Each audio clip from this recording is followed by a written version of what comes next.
குதிரை, அஸ்வினா குதிரை, அது எங்க வீட்டுக்கு வந்திருக்கும். நான் அதுக்கு புல்லு தண்ணி சாப்பாடு எதுவும் வைக்காம அது சாப்பாடு கொடுத்ததுனால எனக்கு கூட காசு பண்ணி. புரியுதுங்களா? அதுக்கு பரிகாரம் என்ன? அஸ்வினி குதிரை, குதிரைக்கு உணவு கொடுக்கணும், குதிரைகிட்ட மன்னிப்பு கேட்கணும், குதிரை 3 தடவை சுத்தி வரணும். இதெல்லாம் பண்ணுனா இந்த குழம்பு தோசை விடாது. அந்த உணவுக்கு துரோகம் பண்ணியிருக்கோம். இல்லாட்டி முறையே அந்த வாகனம் இருக்குது. உங்களுக்கு தெரியுமா? இந்த வராகியோட வாகனம் ஒன்று இருக்குல்ல, அதோட ரத்தம் நம்ம வீட்டுல பட்டா இந்த வீடு பாயும். புரியுதா? இந்த ரத்தம் மட்டும் வீட்டு வாசல பட்டா பாலாய். சரி, கோடிக்கணக்கா போட்டு கட்டிட்டேன், தெரியாம நடந்துருச்சுங்க, இதுக்கு என்ன பரிகாரம் அப்படின்னா, குதிரையை ஒரு நாள் கூட்டி கொண்டு வந்து அது ஊருக்கு போக வச்சு அது மரம் இதெல்லாம் பண்ணி அந்த குதிரை ரத்தி எல்லாம் போட்டு ஒரு நாள் பூரா குதிரை வாசம் அடிச்சு அந்த நீரை குதிரையோட யூரின் குடிச்சு வீடு கூட தெளிச்சாதான் இந்த பரிகாரம் நடத்தியாங்க. புரியுதுங்களா? அதுக்கு பரிகாரம் இவங்கதான். அஸ்வமேத யாகம் நடத்துறது குதிரை. அப்ப பால் பட்டை இடம் பாலாகிறது. இது நீச்சம், அது சைவம், இது அசைவம். இந்த சைவம் வந்துதான் செயல்படுது. அப்ப எவ்வளவு விஷயம் பாருங்க. அந்த பால் அந்த ரத்தம் மட்டும் அந்த இடம் பாலாயிருக்கும் அந்த காலத்துல.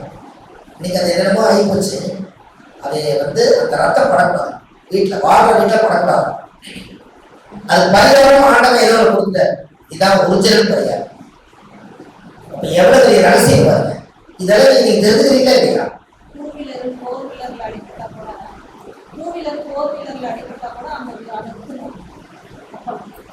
அது ஓகே, அது போற வழியில் விட்டுருங்க. இயற்கை இயற்கை. நான் சொல்றேன்னா அது வீட்டுல அந்த ரத்த ஒழுங்குறாங்க. இப்ப நீங்க எல்லாம் வளர்த்துறாங்க, எல்லாம் பண்றாங்க. அவங்களுக்கெல்லாம் வாஸ்து தோஷம், இந்த பால் பட்டடமெல்லாம் ரொம்ப இதாகுதுல்ல, அதெல்லாம் பெருசா பண்ண முடியலன்னு புரிஞ்சவங்க. அதுக்கெல்லாம் பரிகாரம் இல்லைன்னு தொழிலாக செய்யறாங்க. ஆனா நம்ம அப்படி இல்லை. சாஸ்திரம், சம்பிரதாயம், ஆச்சார அனுஷ்டானம், பூஜை அனுஷ்டானம், இவங்கெல்லாம் அந்த இடத்துக்கே போகக்கூடாதுல்ல. அப்ப அந்த இடம் பட்டுட்டா அதுக்கு பரிகாரம் வச்சுக்கிறாங்க பாருங்க. நாம ஒரு வேலை சப்போஸ் அவர் சாப்பிட்டதே நம்ம மேல உரசிட்டாரு கூட, குதிரை யூனியன் குடி உடம்பு குடிக்க சொல்றாங்க. எப்படி கடுமையான பரிகாரம் பாருங்க. இது சாதாரண விஷயமா? இதெல்லாம் பெரிய ரகசியம். இதெல்லாம் அதுல குடிக்க சொல்றாங்க. அப்பதான் உடம்பு புனிதமாகுமா? அப்ப இதெல்லாம் யோசிக்க வேண்டியது இருக்கா இல்லையா? அப்ப ஒவ்வொரு பிராணிகளுக்கும் ஒவ்வொரு தீர்வு இருக்கு. அந்த பிராணிகள் எல்லாம் நம்ம கிட்ட கரெக்டா செயல்படுதான்னு தெரியும். அதனாலதான் உங்களை எல்லாம் ஒரு பரிகாரத்தை சொல்லிட்டேன். வெள்ளிக்கிழமை அன்னைக்கு பால்ல குடிங்க, திங்கட்கிழமை அன்னைக்கு பசுபால்ல குடிங்க. பெண்கள் அம்மனுக்கு அபிஷேகம் பண்றீங்க, சாமி ஜெர்மனுக்கு வந்துருது, நீங்க ஜெர்மனுக்கு வரணும்ல, அப்ப உங்ககிட்ட சக்தி கூட்டணும்ல. அப்போ அந்த பால்ல நீங்க குளிங்க. ஒரு நாள் தாமரை ஊற வச்சு தாமரை தீர்த்துல குளிங்க. ஒரு நாள் 9 நவதானியத்தை நைட்டு ஊற வச்சு காலையில நவதானிய தீர்த்துல குளிங்க. இதெல்லாம் குளிச்சீங்கன்னா உங்க உடம்புல என்னென்னலாம் நம்ம மேல விரல் பட்டது, தீட்டு பட்டது, அறியாம தெரியாம பட்டது, எல்லா தோசம் உடம்பு புனிதமானாதான் முதல்ல நீங்க புனிதமாங்க. என்னங்கம்மா? இதெல்லாம் இல்லாம நீங்க வாதி சித்தி எப்படி ஆகும் சொல்லுங்க. நாங்க ஏன் கையா வரைக்கும் எல்லாம் போகணும் தெரியுங்களா? சாமியோட சக்திகளை மட்டும் தெரிஞ்சுட்டு மட்டும் போனீங்க. அது புனிதமான ஸ்தலமா? அந்த புனிதமான ஸ்தலத்துல நம்ம பாடம் பட்டா நம்மளும் புனிதம் ஆயிருக்கும்ல. நம்ம ஐயாவை தெரியாம நிறைய ஒரு இலவு வீடு வருது, ஒரு கருப்பு கருமாங்க வருது, கெட்டதுன்னு சொல்றோம். எல்லா இடத்துக்கும் நம்ம போக வேண்டியதா இருக்கும். அத்தனையும் செய்யலாம். எல்லாம் செஞ்சது போது உடம்பு புனிதப்படுத்தோம்னா நெகட்டிவ் ஏறிக்கிட்டே தான் இருக்கும். பாசிட்டிவ் மாத்துறீங்க. அதுக்கு நாம அந்த இயற்கை மூலிகை தீர்த்தா அதுக்கு தான் நீங்க பாடல குடிங்கன்னு சொல்லுங்க. நீங்க ஒரு பெரிய பரிகாரம் இருக்குது, அது எப்ப சொல்றதுன்னு தெரியாம இருக்க.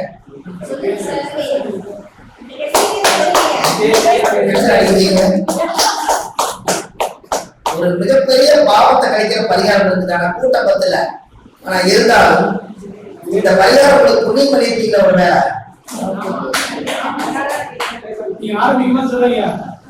இந்த பரிகாரத்தோட முடிக்கலாம்.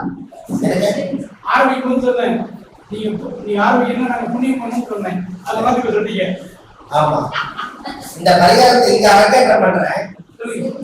எத்தனை பேர் இருக்கிறீங்க பாருங்க.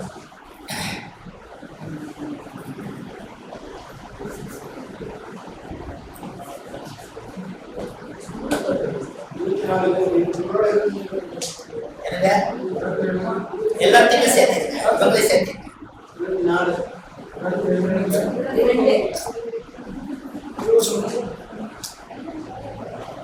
22 பேர். இன்னைக்கு இதெல்லாம் புக்கிலேயே வராத ரகசியம். அப்படின்னா புக்கில் இருக்கிறதெல்லாம் சரியிலேயே கேட்கக்கூடாது. அவ்வளவு எழுத முடியாதுன்னு சொல்றாங்க. ஒரு பரிகாரம் இவ்வளவு படிக்கிறதா அப்படின்னு நினைச்சிருவாங்க. நான் ஒரு பரிகாரம் சொல்லி அசுர வளர்ச்சிக்கு போனவங்க இந்த ஊர்ல இருக்காங்க. அசுர வளர்ச்சி பேரு கூட சொல்ல முடியல. இருந்தாலும் இன்னைக்கு நான் உங்களுக்கு சொல்றேன், இந்த பரிகாரத்தை மனசுல வைங்க. எழுதுறப்ப எழுதிக்கலாம். ஒரு உண்மையான கர்மம் நம்மளை விட்டு போகணும்னா அந்த காலத்துல காசு இல்லாம கர்மாவை தீர்த்திருக்காங்க. அது நல்லா கேட்டுங்க. 9 தலவாழை இலை எடுத்து எழுதி அடிக்க யாருமே 9 தலவாழை எடுத்து 9 சுத்தி போடணும். ஃபர்ஸ்ட் தலவாழை இலை கையில தண்ணி தெளிச்சிடும். கரெக்டுங்களா? 9 கிலோ உப்பு இலை மேல சுத்தி போடணும். இலை மேல வைக்கணும். ஒவ்வொரு இலையில 1 கிலோ உப்பு. கரெக்டுங்களா? புரிஞ்சுங்களா? 9 கிலோ உப்பு சுத்தி வர வச்சிடணும். இதுல பின்னாடி ஒரு மாலை போடணும். உங்களுக்கு கழுத்துல எல்லாரும் முன்னாடி மாலை போடுவீங்க, பின்னாடி மாலை போடணும். கரெக்டுங்களா? முன்னாடி ஒரு மாலை போடணும். இப்ப எத்தனை ஆச்சு? 2 மாலை ஆச்சு. கரெக்டுங்களா? 9 எலுமிச்சை பழத்தை உப்பு மேல கொண்டு போய் வைக்கணும். உப்பு மேல கொண்டு போய் வைக்கணும். வச்சுட்டு அந்த 9 இலையை தாண்டி நீங்க வெளியே வரணும்ல, அந்த 9 இலைக்குள்ளதான் நீங்க உட்காருவீங்க. சரிங்களா? மாலை போட்டு நீங்க 9 இலையில உட்காருவீங்க. அது ஒண்ணும் மாற்றமே இல்லை. நினைச்சிட்டு நீங்க உட்காருவீங்க. ஆனா தாண்டி வருவீங்கல்ல, அந்த தாண்டி வர இடத்துல ஒரு எலுமிச்சை பழத்தை வச்சா. சரிங்களா? சரி. இதுக்கப்புறம் உப்பும் பாலையும் ஒன்றா சேர்த்திடும். பசுமாட்டு பால் 1 லிட்டரு, அதுக்குள்ள ஒரு 1/2 கிலோ உப்பு. புரியுதுங்களா? உப்பும் பாலையும் ஒரு குடத்தை வச்சுக்கணும். நீங்க 9 சூடம் 9 கற்பூரம் வெளியில அந்த 9 இலை மேலையும் ஒரு இடத்துல திருநூறு கொடி வச்சாரு. உங்களுடைய தாய் தந்தையை வேண்டி, உங்களுடைய அப்பா அம்மா, உங்களுடைய குலதெய்வம் எல்லாத்தையும் வேண்டி, முன் ஜென்மத்தில் நான் ஏதாவது பாவங்கள் பண்ணியிருந்தாலும், இந்த ஜென்மத்தில் ஏதாவது நான் பாவங்கள் பண்ணியிருந்தாலும், என் வாழ்க்கையில என்னுடைய ஜாதகத்துல ஏதாவது பிறக்கும் போது கர்மமனை தோஷங்கள் எது இருந்தாலும் இதோட நிவர்த்தி ஆகும்னு சொல்லி வெளியே ஒரு ஆள 9 சுடலை பதவி சொல்லணும். 9 அக்னி எரிஞ்சிட்டு இருக்கும். நீ சென்ட்ரல் இருப்பீங்க. புரியுதுங்களா? ஆனா கொஞ்சம் தண்ணி போடணும். புரியுதுங்களா? கொஞ்சம் வட்டத்தை தண்ணி போட்டுருங்க. ஏன்னா நெருப்பல்ல சுதரசை.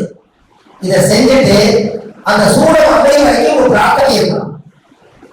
சூடம் அமைய வரைக்கும் நான் ஏற்கனவே ஒரு பரிகாரம் சொல்லியிருந்தேன். அது கூட செஞ்சுங்க.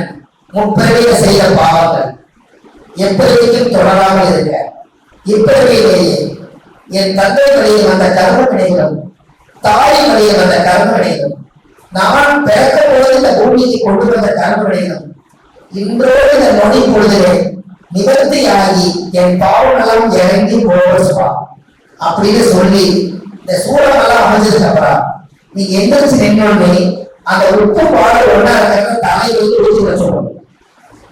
ஊற்றி விட்டு உங்களோட வாழ்பட்ட உலக எல்லா வருஷம் உப்பு பாடு கொடுக்கும் போது ஒரு ஊழ்வினை கர்மம் நிவர்த்தி ஆயிடும். இதுக்கப்புறம் நீங்க தாண்டி அடுத்த பிறகு பாவம் தகவல் இறக்கி வச்சுட்டு வெளியில தாண்டவே நீங்க ஒரு வழி கொடுக்கணும். எலுமிச்சை பழத்தை வலதுகால மிதிச்சுட்டு வெளியே வந்து உள்ளுக்குள்ளேயே பின்னாடி இருக்கிற மாலைய கட் பண்ணி போட்டு பின்னாடியே போடணும். முன்னாடி இருக்கிற மாலையை கட் பண்ணி முன்னாடியே போட்டுட்டு பாலை ஊத்திட்டு அந்த பாலோட ஈரத்தோட எலுமிச்சை பழத்தை மிதிச்சுட்டு சூரிய நமஸ்காரம் பண்ணிட்டீங்கன்னா அன்னையோட உங்களோட கருணை தோஷம் அப்படியே போடாது.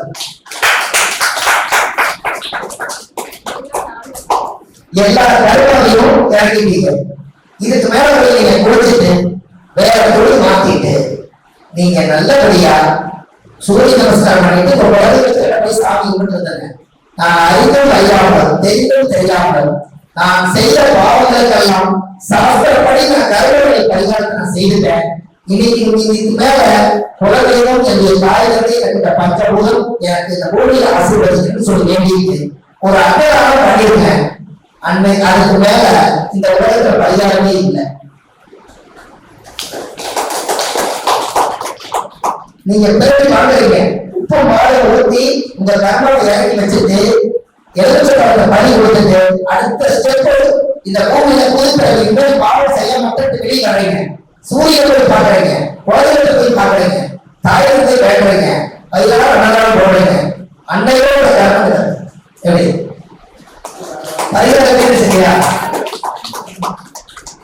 ஆதிகால பரிகாரம்னா இப்படி ஒரு ஆழமான பரிகாரம் பண்ணுவாங்க.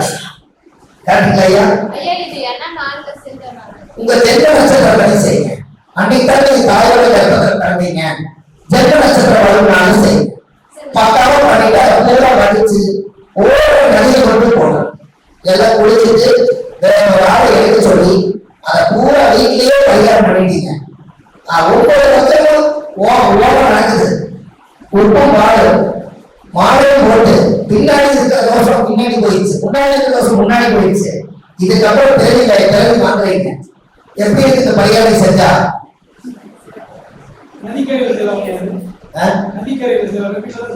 வீட்லயும் செய்யலாம், கம்ஃபர்டபுளா இடம் வேணும். எங்க வேணா செய்யுங்க, ஒரு அனுமதி விட்டு செய்யும்.